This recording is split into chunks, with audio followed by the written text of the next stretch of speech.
Just in Stockton, trying to solve a century-old mystery. They are removing remains that were buried in the late 1800s. Now, the graveyard has no headstones, and there's no information on who these people were.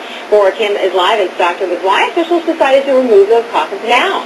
Well, Palace, it took about a year and a half since the discovery to secure the $250,000 and as well as the manpower for this monumental project. And as you can see, however, the last effort is now underway to unearth the secret path and the identity of the 10 or so skeletal remains buried here.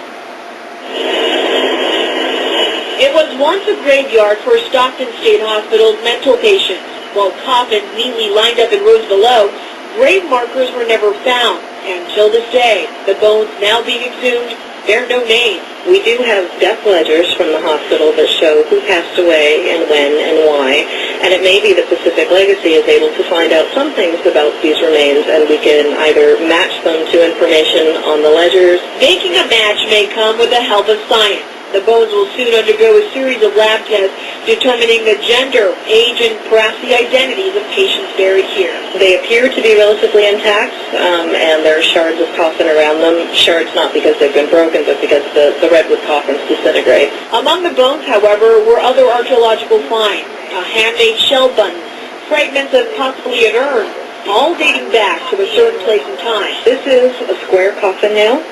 You can see if you look at the end of it that it's square. These are typical of the 1800s, only used during that time period.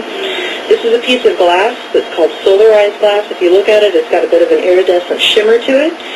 That means it's more than 100 years old. But such is a grueling and delicate task, for archaeologists are using dental tools and small brushes.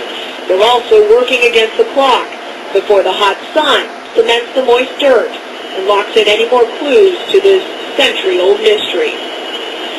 However, what is known right now is that instead of developing this land, it looks like a memorial will go up in its place, and there are also plans to relocate the remains and give it a proper burial at a cemetery nearby. Back to you.